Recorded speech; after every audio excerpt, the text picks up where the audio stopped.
I am unashamed. What about you? All right, Jace, we're back. I'm in the southern layer for the podcast, the last podcast and this one. So it's always a little more challenging, but we like it down here. So we spoke in Alabama. Lisa, it was kind of fun. This doesn't happen very often, but so she spoke, and I was just like along for the ride, and so. But it's kind of weird because they're taking pictures with her, and I'm just kind of standing off to the side over there. We took a couple from here that's in our neighborhood.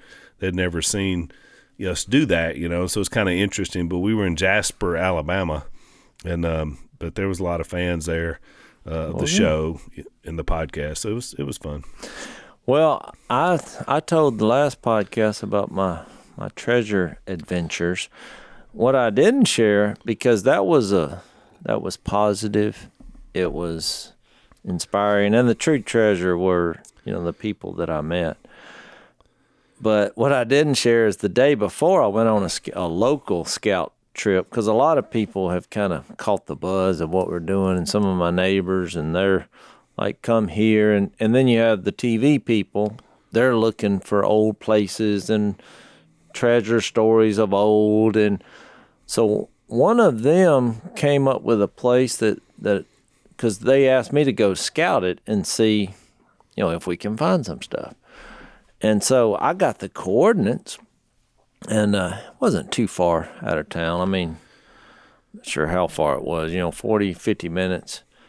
And so I'm following the GPS.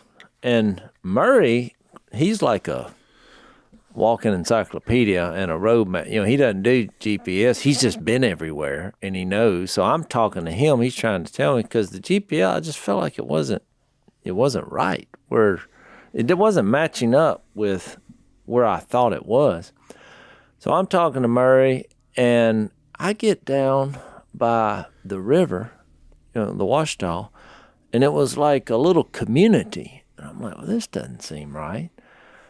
And so, but they had a big circle that you could drive around. So I was thinking, I'm just going to, because it was wet and muddy that day, I thought, I'm just going to drive through there, because the GPS was saying, go in here. This is where it's at.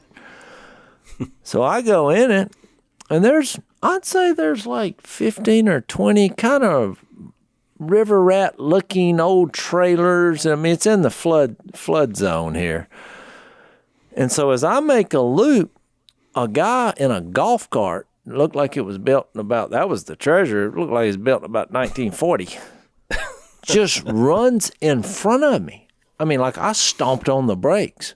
But he was all wild-eyed, and I was thinking, well, I'm glad I was only going 8 miles an hour, which is about how fast I was going. 8. Well, he gets out, and he starts coming toward my window, and I was like, well, uh-oh. What's this? Because he didn't look happy. I rolled down the window. So I got the phone. I'm talking to Murray in my hand with the GPS. And I said, man, when I said, man, I was going to say, man, I'm turned around. He said, can you read? And I went, no. He said, you can't read? He was pointing to some signs.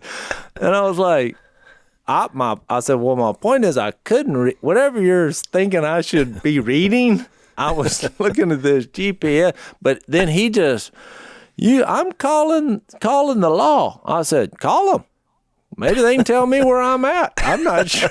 Because I was thinking, I've committed no crimes, Then he said, this is private property. I was looking around. I'm like, well, there's 30 houses here. The GPS has led me to, but every time I tried to say something, I was not laughing at the time, because I thought, I was looking at my Bible and my pistol, because I was thinking, where's this going? I mean, he was using a lot of 4-letter words.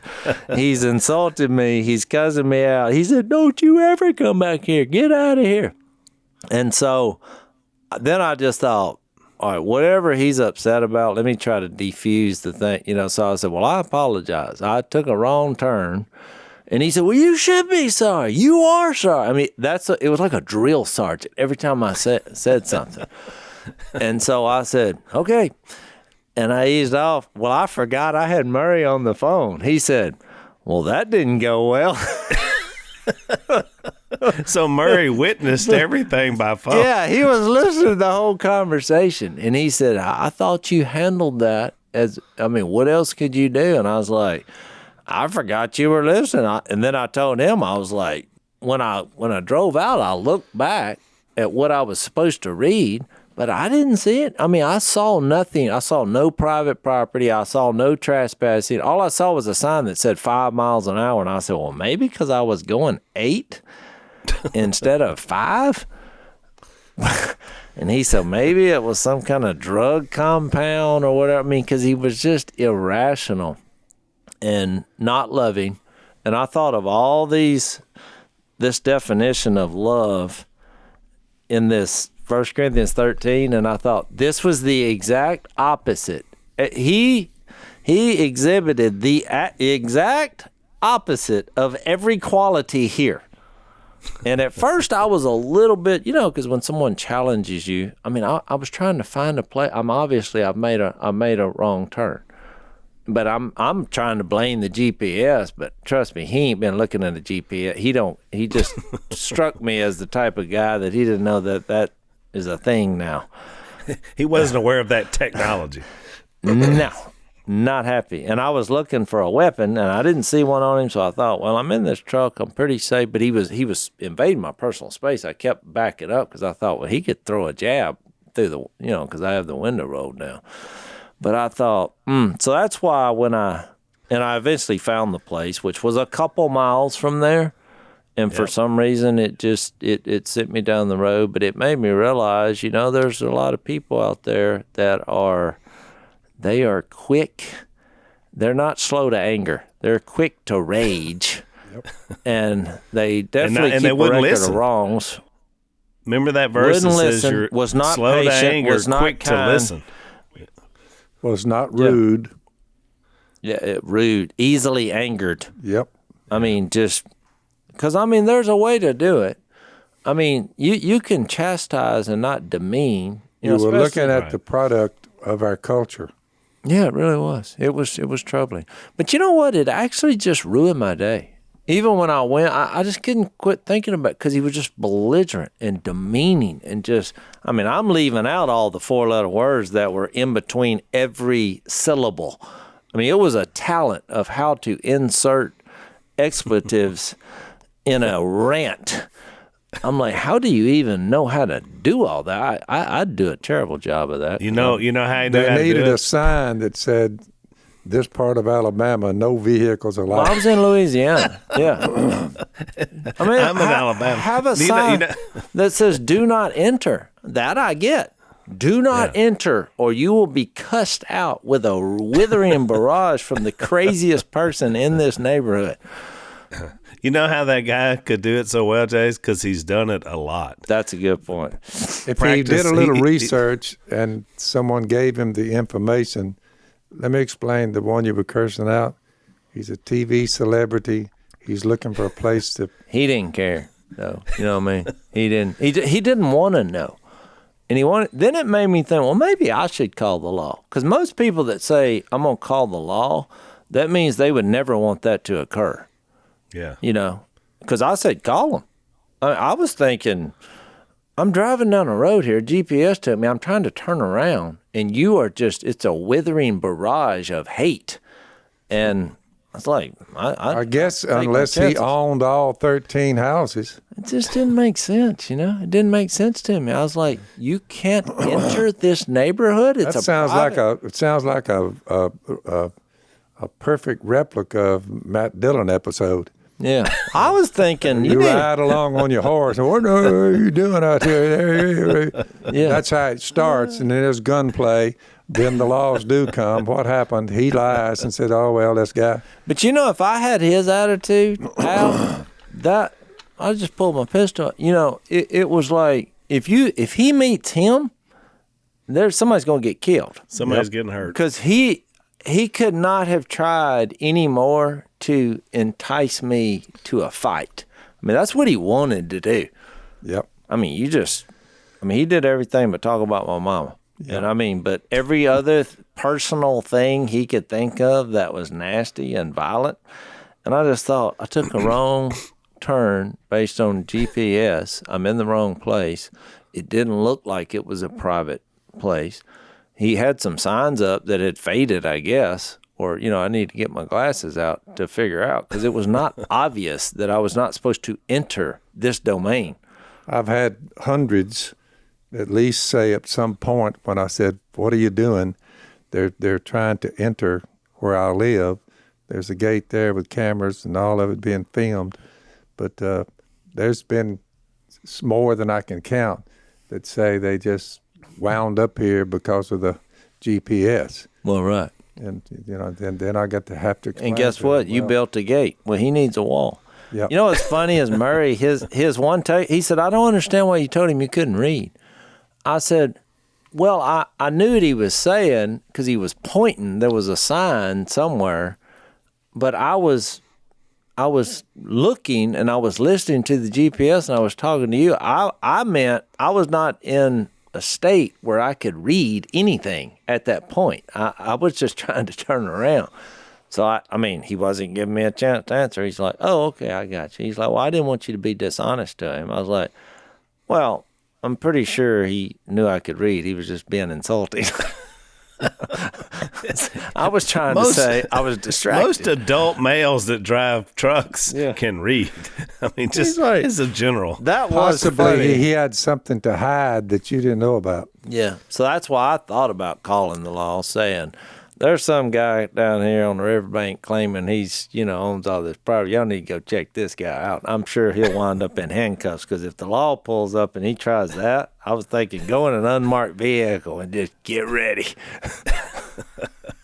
But you know what's ironic, Jay? So you told the story on the last podcast about your Virginia experience, which was such the opposite. But it's almost like you needed that after that experience. You know what I'm saying? To restore your faith in humanity. That there really are great people out there. It took me a week to get over it, but you're right. I thought about that. I thought, it's weird. Same planet, different people. You pull up. I'm trying to do the same thing. I took a wrong turn. Instead of somebody saying, "Are you lost? Can I help you?" And nicely say, "Look, this is private," or whatever, if it was true.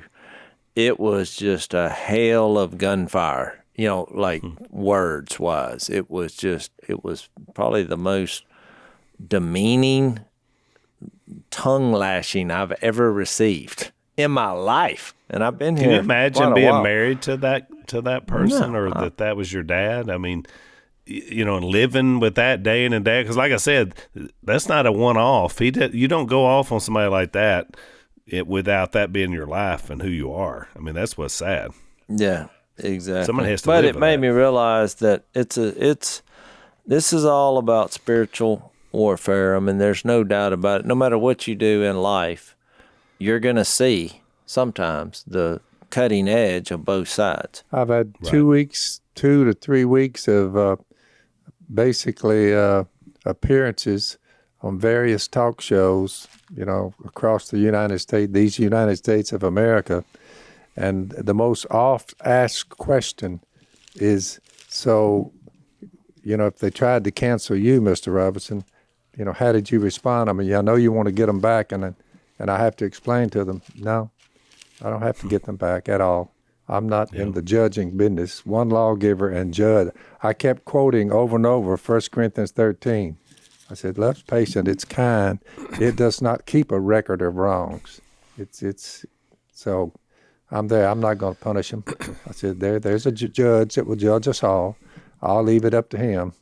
But I'm not going to condemn him. I said, Jesus died for him.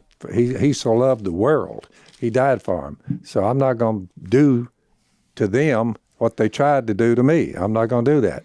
I don't hold it against them. I've already forgiven. Well, you think about in our culture how they're perplexed. They're sitting there and, they're conservatives and they're saying, "But you need to get them back." I'm like, let's no. take a break. So our friends at Scoremaster, one of our sponsors, they have what they call the 3-week rule when it comes to financial advice. And that's 3 weeks to buy a new car or some big product, 3 weeks to refinance your home mortgage, and 3 weeks to finance any major purchase. I think that's pretty good. And the reason you need 3 weeks is you want to build up your credit score so you can get the lowest interest rate possible. A lot of people are talking about inflation these days and interest rates and what's going to happen. If you're going to buy something big and have a major purchase, you want to be sure and check these guys out at Scoremaster. On average, they'll raise your score up 61 points up, which is really good. Lisa and I have used them when we bought the Southern Layer down here, so they do work. It definitely saved us a lot of money over the length of a loan. You can try Scoremaster for free and see how many plus points you can add to your credit score. Go to scoremaster.com/Phil. That's scoremaster.com/Phil. And save yourself money on a loan.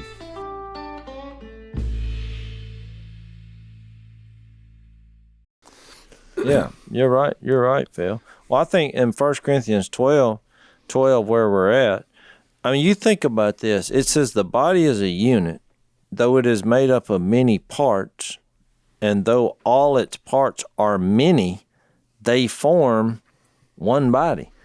So you think, it's almost like a riddle. We're all members, but there are many different members, but we're one. We're one body. That's one group. You have the group, unbelievers that are surrounded. Well, right. But that group includes all groups. Because then he says, because he doesn't deal in categories. You think about it. Because then he goes on to say, we're all baptized by one Spirit into one body, whether Jews or Greeks. So that's the two categories. That's what we do, is make categories. I mean, you could say Russians or Americans, but he says, and we're all given the one Spirit to drink. So in God's value system, we're all humans in need, made by him, but in need of his love and grace and mercy. That's why I've been so distraught over this, Russia invading the Ukraine, because to most people, well, it used to be part of the Soviet Union and they want to get it back. But to me, I was there. I was in the Ukraine. I have friends there. Back when, I guess, how many years ago was that, Al? I always get this wrong. Probably 25 years ago. 25 years ago. It's right after the Cold War ended. There was and I've shared this before, I think, but they were doing basically at that point a humanitarian outreach with sharing Jesus, kind of in secret because that just wasn't a thing back then. But and I was there for a few weeks, and now when I'm seeing what's going on, I'm like, I mean, it just tears me up. But that's why I was thinking people, they tend to devalue the individuals if you're just looking at it like it's just a different country. It's people we don't know. But once you go there, and a lot of my whole point of bringing this up is I know deep in my heart that work and ministry that was going on, we shared Jesus with thousands of people. And I kept up with it through the years of the ministry they kept doing. Well, now I'm not shocked that they're being viciously attacked because I know that there's a lot of God-loving believers there from all that work that I was involved in too. And I'm like, does it shock me that somebody is bombing them? And I know it's a spiritual warfare thing because of my personal involvement there, And it's like Dad talks about, it's godlessness. I mean, communism and is always surrounded usually by atheism and godlessness. And so the idea is that if it's just about controlling borders and people, you're right. They don't care. I mean, I think the reason they haven't done worse is they're not wanting to have to rebuild it all. But I'm with you, Jace. It's upset me too. And I forgot that you were actually there. But I was in Romania right before you went to Ukraine. And I feel the same way about them. I mean, that was 1991. I mean, that was 30 years ago for me.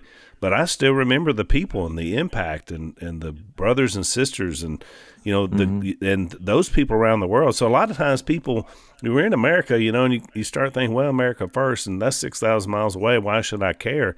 Well, it's because we got brothers and sisters there. I mean, that's why I care. Because it's God first. Look, and there's not categories of people. Those people, I mean, my translator's name was Vadim and his wife, Lisa. I mean, I'm like, they're somewhere over there in the basement with a hail of gunfire going on. I was in the Donetsk, Gorlovka area, and when I see that pop up there, I'm like, oh, wait a minute now. These are my people, I mean, yep. And I feel the same thing to make this application with God. If you keep God as just some being that's a million miles away and it's just the idea of God is there, that's one thing. When you have what people in the religious world, which I like, say, when you have a personal relationship with him, well, it's a whole new meaning. And it's the same compassion and all these fruits of the Spirit and all these different kinds of definitions of love that he mapped out. Well, it's different when you know those people and you spent time with them and you hear their hurts and you see their passion for Jesus and you see the transformation in their life and you think, boy, they're really going to take this country for Christ. You leave and forget about it and look up one day and now this moment has happened. And when you think about Ephesians 6, where it says that our struggle is not against flesh and blood. I mean, the guy cussing me out because I took a wrong turn and I was turning around. I mean, we want to make it about him. But deep down, that's why you have to say, look, I fell on my sword and apologize, which did no good. And, I mean, what else can I do? Because I thought I'm going to treat him with what the Lord has taught me. I mean, I don't want to right now. I want to get out and take my chances and whoop his butt. But that ain't right, and plus he may kill me, I'm not sure I could take him, but I do have a pistol and we don't want it to escalate to that. And so I just apologized I wasn't sure what I was apologizing for, but then every time he said something, I was like, you're right. I was wrong. I apologize. I'm leaving. Don't ever come back. I will never come back. Won't do it. You're right. He's still cussing as I'm pulling away, going around his little golf cart, But, it's bigger than flesh and blood. There are spiritual forces at work. We're seeing it firsthand with what's going on in Ukraine. And so I do encourage everyone, to pray for those, even the people I specifically named. I mean, these are warriors for the Lord. Yeah, I thought about it, Jase. Of course, by the time this podcast airs, things will have changed, I'm sure, because everything's changing so quickly there. But I've been inspired this week, like the president, has stayed there through these first 3 or 4 days, and we're recording on Sunday. But, I mean, that inspires me. I thought, man, you talking about a leader. I mean, he could bail because he's a dead man. If they take over, they're going to kill him. I mean, he's on the list. And yet he's like, nope, I'm going to stay here with my people aren't going anywhere. And I thought that's what leadership is. You stay and protect your people. And so I've been really inspired by a lot of the stories that have come out of that whole situation. But I'm like you, it's upsetting when I realize what people do. And yet we're in a position, Russia's not somebody you can mess around with either. They got as many nuclear weapons as we do. Of course, this is the first time, Dad, since World War II that, people have just gone across people's borders and their just said, doctrine has never changed for the last 75 to 100 years. Their doctrine is the same. You must get rid of Bibles and you must get rid of religion. You must do away with it. Crush it by all means, or this won't work. In other words, socialism nor communism, it does not work with Bibles. You give the people the Bibles. You have to take care of get their mind off of that altogether. You must crush it, burn the Bibles, and go on about your business. But it's the same. teach Charles Darwin. Charles Darwin. You have to. In the beginning, God didn't create the heavens and the earth. Salt water made it. You have to have those teachings to fill the gap. So that's what you see there. It's spiritual warfare at its worst. But Al, and to Phil's point, we've done a lot of world traveling. I went to Europe, and I just went to Greece this past year. I was in the Ukraine. I've been to South America and Mexico, and when you go to these places, you realize that contrary to our world culture, these are we shouldn't make these categories. They're people, and everywhere I've been, it's the same. Everywhere, people, they have the same problems. They make mistakes. They're looking for direction. They're looking for purpose. They're looking for why they're here. God's message of grace through Jesus and his death, burial, and resurrection, it's just as appealing in the Ukraine as it is in Mexico, as it is in the United States. You have the same discussions. That is correct. They have the same sense of humor and wittiness and different things. It's like God has brought people together through Jesus, and the world's trying to do that by showing how different all the categories are. They're focused on the categories instead of what brings them together, because if you don't have God, you don't have anything to bring people together. That's it. So then we just have dividing lands of land. Saying, well, you're a Ukrainian, and just think about what this fight is over. You used to be us. We want to take that over. We want you to come back. You're ours. But we're all just people. And you have a choice to do what's right or to do evil. Let's take a break. So we talk a lot on our podcast about wise counsel, both what we get from the Holy Spirit, but also, just having people in your life that when you have a tough time or something difficult, you can to get some help. And we have a great sponsor called Faithful Counseling. And I've talked to some of our listeners that have used them, which I love the feedback that you guys have given me, because it's really been a big blessing in your life, and I knew that it would. They have over 3,000 U.S. licensed therapists across the U.S., all 50 states.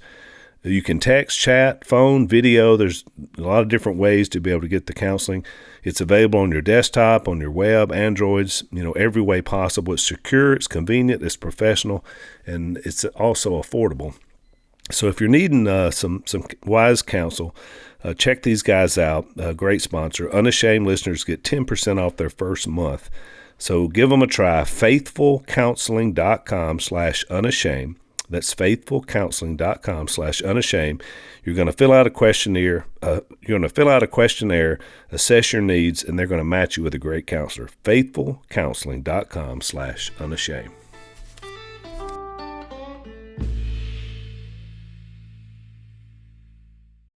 It reminds me of that. You know who before you read that verse, you know who the last person to invade Ukraine was? Adolf Hitler, 80 years ago, when they were trying to take Russia. Germany was. So to your point, Dad, it just recycles again and again and again. Well, a few years ago, I'm not sure how many it was, they had a little altercation, and they dropped some bombs over it. Look, on one of the streets that I walked, I saw it on the news. I told Missy, I was like, I walked down that street. And so I'm not sure what I'm going to say that was 5 to 10 years ago. There was some scrap. Maybe that was the beginning of what we have now. But I thought of this Hebrews 11 when he talked about all the people of faith, and he got to Abraham, talking about his descendants would be as numerous as the stars in the sky. And we know what it took through faith to have that accomplished. But then he said in verse 13, all these people were still living by faith when they died. They didn't receive the things promised. They only saw them and welcomed them from a distance. And they admitted that they were aliens and strangers on earth. People who say such things show that they are looking for a country of their own. If they had been thinking of the country they had left, they would have had opportunity to return. Instead, they were longing for a better country, a heavenly one. Therefore God is not ashamed to be called their God, for he has prepared a city for them. And I just think it's God's way of showing how we are the nation of God, and our citizenship is in heaven, like it says in Philippians 3. And he does value everything, no matter what language you speak or which ocean you live by. I just think it's a needed thing to be said, that everybody's talking about the physical bombs going and all the worldly motivation, and this, Putin's showing unstable, evil intentions, and pretty much the whole world is uniting against all this. And I'm like, yep, it's a spiritual problem here. It's good versus evil. The last time in World War II, as Joseph Stalin, together with us, and we met and defeated Nazism, the Russians did something we didn't do. They stayed, and they controlled those countries that they delivered from Nazism. They kept them and turned it into communism. We were the only ones who said, just give us some piece of land to bury our dead when we get you out from under Nazism. Just give us some land where we can bury our dead. And when we get done with Hitler, we're going to back off, and you can have your country back. The Russians said, no, it's ours. The countries they delivered Nazism, the people from, they kept them, and that lasted 75 years. Finally, the Soviet Union collapsed on itself, but now they're back. And here we're going, just a replay of what just happened for over 75 to 100 years ago. Man. What's so amazing, Dad, is you've got a whole group of people in America, and some in power, in Congress and in different places of power, that are saying that's the way we want to go. And we're helping them. It's like we want to go under a failed system. I mean, the communism was a spectacular failure, and yet you got people in America saying, well, that's what we want. We don't want freedom. Yeah, we're seeing the beginning of a socialist run country. Next stop, communism. It just keeps repeating itself, and a lot of blood is being shed. What I think Paul his point to the Corinthians, which is the powerful point, is that he's stressing that we're all members, no matter what category we're from, but we also then should accept the diversity of each individual member. Because then he got into, just imagine if we were just an eyeball or an ear. I mean, this is almost like a comic strip. Well, if you think about it, if your body with all the parts, if you were just an ear, you'd be pretty helpless and pathetic. I mean, you'd be pathetic looking, but you could just need the eyes and the arms and the nose and the mouth. All you could do is just hear. I mean, just think about it. You're an ear, the whole body. You're just listening. That'd be pretty pathetic. So he's wanting to say, look, you appreciate your differences and your diversity and the different gifts that God gives you, because all together in one, you're going to be a force for good because of God's power. And I know that was his point, because when you think about like the negative view of acting not like you should as a part of the body, he brought that up in 1 Corinthians 6 when he said, where was that at? In 15, when he was talking about not committing sexual immorality, he's like, don't you know that your bodies are members of Christ himself? Shall I then take the members of Christ and unite them with a prostitute? Because the sub-point there is, look, you're taking the whole body. Since you're representing Christ, you're taking everybody in there with you in this moment because of what you're a part of. So that was kind of his negative admonition on why you don't do that. You're taking Phil, Jase, everybody with you and Christ himself. What are you thinking? Then on a positive side, in 1 Corinthians 10, in verse 16, he said, is not the cup of thanksgiving for which we give thanks a participation in the blood of Christ? And is not the bread that we break a participation in the body of Christ? Because there is one loaf, we who are many, which is there's our diversity and our differences, are one body. We're members and we're all one, but we're each individual members. We who are many are one body, for we all partake of the one loaf. So the positive admonition there is that we're all united in Christ and his blood and his broken body, which alleviates a lot of problems and friction that would come from being selfish. You know? Let's take a break.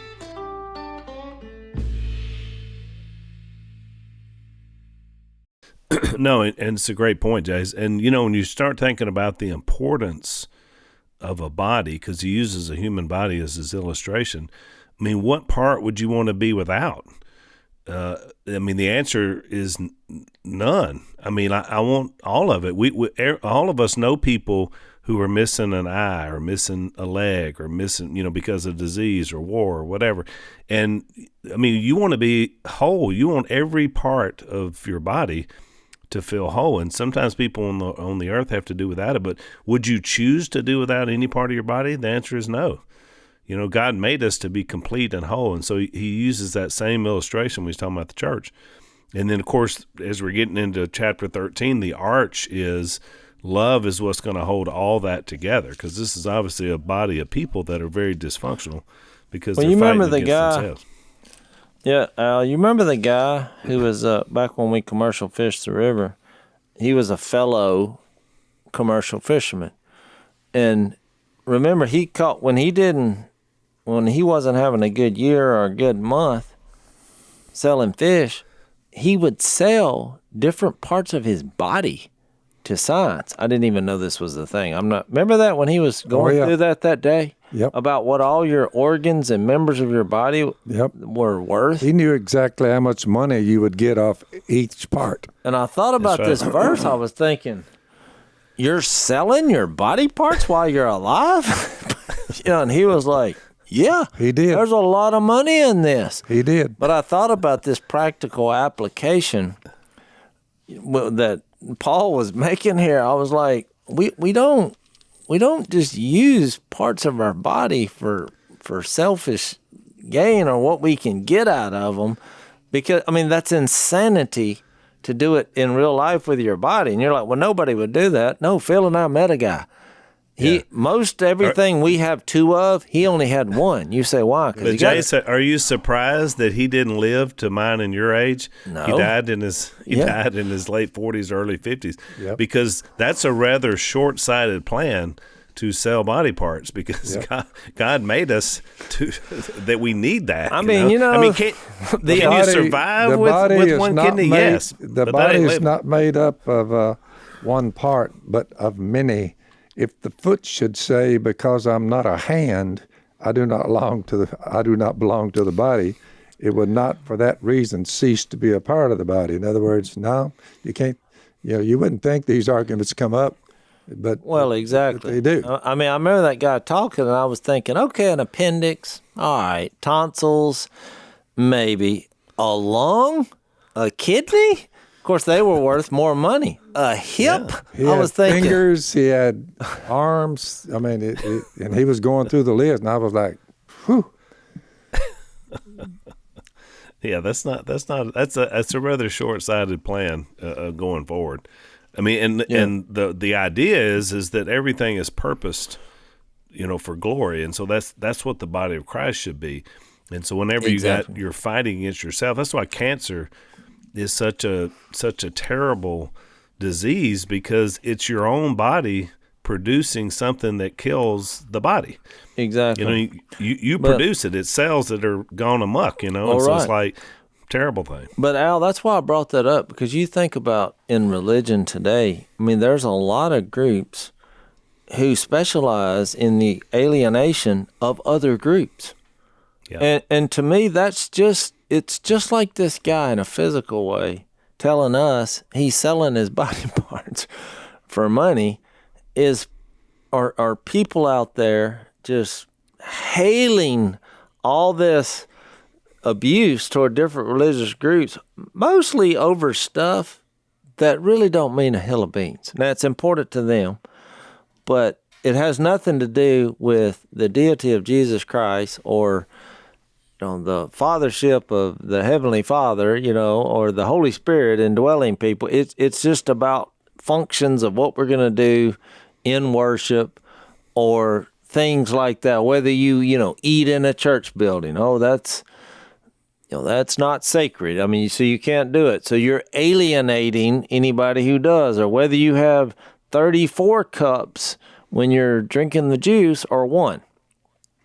Because I'm telling you, I could make a case where I'd be against that one just from a germophobic. 12:25, so that there should be no division in the body, but that its parts should have equal concern for each other.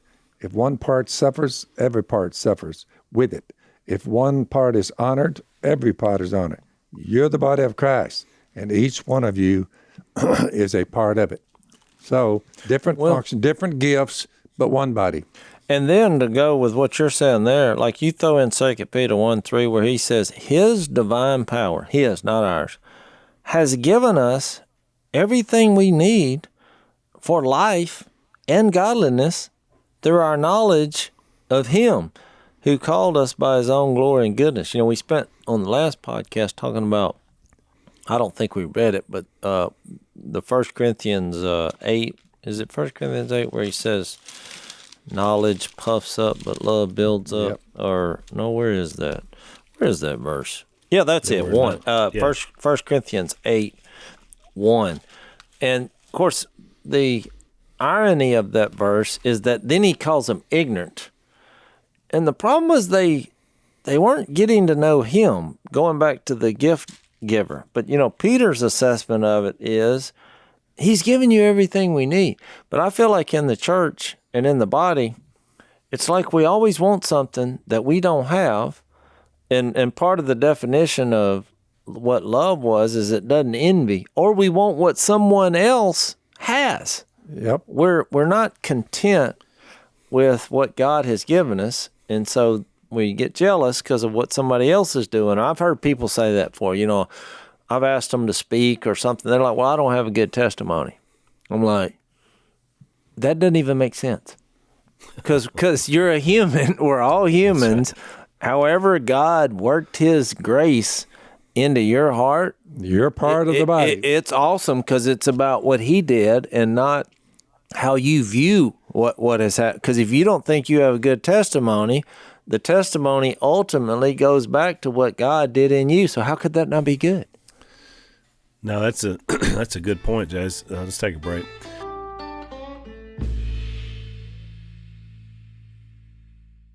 It's like we used to do, at least I used to do marriage ministry with Tommy and Beverly Inman. And, Tom and Beverly have had a great marriage. They've been married almost 50 years. And so we were doing ministry with them, and we were having all these crisis couples come in. They were like, well, we just don't know that we're going to be very good at this because we hadn't had a lot of struggles. I said, you're exactly who these people need to listen to because you haven't had the same struggles. Like, they saw that as a deficiency. I saw that as a huge blessing. I'm like, tell them how you did it, because they don't want to keep living the way that they're living. So their testimony of, basically loving each other and trying to have a great marriage was exactly what these folks needed to hear. So you're right. Everybody makes a difference, which is the point that he makes in 12 when he gets to 13. That's why everybody is worth something. That's why he also said, if you go back to where we started, when he got to chapter 3, in speaking of all the divisions that were happening in the church and selling your body parts, in verse 8 it says, the man who plants and the man who waters have one purpose, and each will be rewarded according to his own labor. For we are God's fellow workers. You are God's field, God's building.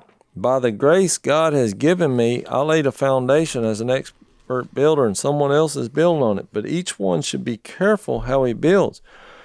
For there is no other foundation other than the one already laid, which is Jesus Christ. Which goes with what I was reading in Hebrews 11 earlier. Before he said about this looking for the heavenly city that God is preparing for them. In verse 10 of chapter 11, he said, God, for he was looking forward to the city with foundations, whose architect and builder is God. Well, God is the architect of this whole thing. He's the builder. He's allowing us to be used by him, and we're all on that same page. We're God's field. We're God's building. Despite our little differences that we should ignore, and despite our little wants and likes and dislikes within organized religion, I guess. I mean, the big picture was you won't get divided if you'll look at this from this viewpoint. This is God's building. He's the architect. He's building it. I should be just happy to be here and do what I can with whatever gift he's given me. No, that's a good point. You think about it, 1 John 4 says that God is love.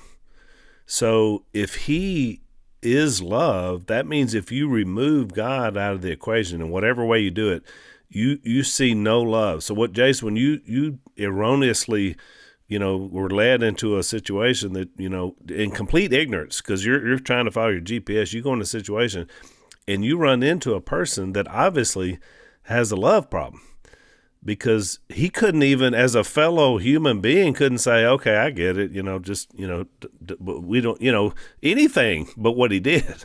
But what was shown there was a complete lack of love. Now, I'm not judging the man's heart, but I'm thinking there's not a lot of God going on. I think you can say it. He did not love me. There was zero sign. I'm 100% sure that he wanted ill harm to come my way because of what happened. He showed not 1 ounce of compassion, understanding, forgiveness, kindness, patience, not an ounce. It was not there. And therein is the war that's been going on since Adam and Eve. That's it.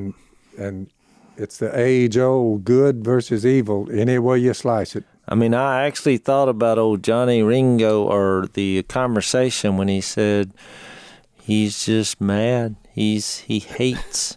And then you say, why? Yeah. He said, for being born. He said, what's he want? He said, revenge. Yeah. He said, for what? And he said, for being born. He said, there's a giant hole in his heart. Right in the middle of it. Because he just mean now, his theology was a little off, because like I told y'all in the overtime of the last podcast, we have this newborn baby, and you're just looking. I mean, everybody starts off great. They're innocent, pure, can't mess up in their speech because they can't speech. Just a little, give me some milk, change my diaper, but they're just beauties. And then all of a sudden, when you reach that age and realize you're different from other people, because we all are different, and all the selfish ambition comes up, and the cravings of the sinful life and desires, and then chaos ensues in everybody. Yeah. So if you go around waiting for somebody to mess up or take a wrong turn, it's going to happen, because we all make mistakes. And in this case, it was an innocent mistake, and I had nothing but love, compassion, and for him, just as a fellow human being. But unfortunately, we never got that far down the path, because he was like, get out of here, never come back, you blankety blank. What I love about it is you had an ear witness there to hear it. So I want to read these first 3 verses just to intro it, because we're almost out of time, and then we'll flesh it out next time. But I have a love formula. I have a mathematic formula that I want to share with y'all, and it comes from these first 3 verses of 13. Paul said, and now I will show you the most excellent way. If I speak in the languages, tongues, of men and of angels, which is kind of ironic, because we'll talk about that next time, but what would their language be, which is kind of fascinating to me. But I have not love, I am only a resounding gong or a clanging cymbal. If I have the gift of prophecy and can fathom all mysteries and all knowledge, and if I have a faith that can move mountains, but have not love, I am nothing. If I give all I possess to the poor and surrender my body to the flames, but have not love, I gain nothing. And so my formula is everything minus love equals nothing.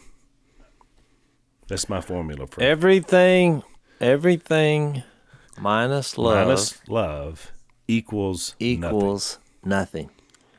Did you come up with that yourself? No, I read it somewhere. That needs to be a... Well, wait a minute now. All right, so let's do it again. Everything minus love equals nothing. Look, you know what just hit me, Al? The verse that says, unless I wish you could speak with 5, that's 5 words, intelligible words. Where's that right. verse? That's 14, about verse 18. So, which, look, God introduced the idea of a thesis right there. You realize that? Right. He was saying, I would rather you have a bumper sticker. Just say, give me 5 words that we can use. Put it in a bumper sticker. Then all of this fathoming mysteries and angelic tongues and these crazy supernatural gifts that I'm giving you, by the way. So those 5 words are powerful, Al, because I do think that formula is sound. It is. And it really encapsulates those first 3 verses, because he lays out some pretty amazing things. I mean, you're talking about faith that moves mountains. I mean, being a martyr, because that's what he's talking about by surrendering to the flames. He was like, I could give it all, but if I don't love, what have I gained? It's not worthwhile. I've missed the whole point. Yep. I feel I have to read this, Al, to close, right, because we know the verse in 1 John 4:16 that says, God is love. God is love. That's 3 words. But before he said that, he said, this is love, 4:10, because I think this shows the difference in these people were obsessed with the gifts that God gave them instead of obsessed with God himself. So 1 John 4:10 said, this is love. Not that we love God, but that he loved us and sent his son as an atoning sacrifice for our sins. That's good. So so next time we're going to break down the rest of that text, because it's so good. And then you kind of teased this last time, Jase, that we're going to get into the gifts ideas of what's still, is everything still there? In our overtime segment today, we talked a little bit about it, but I want to be a little more specific about adversaries of love. In other words, what are those things that try to take love out of, whether it's the church, a person, a country, a culture, whatever. So we'll talk about that in the overtime. Thanks for listening to the Unashamed podcast. Help us out by rating us on iTunes. And don't miss an episode by subscribing on YouTube, and be sure to click that little bell to get notified about new episodes. And for even more content that you won't get anywhere else, subscribe to Blaze TV at blazetv.com/unashamed.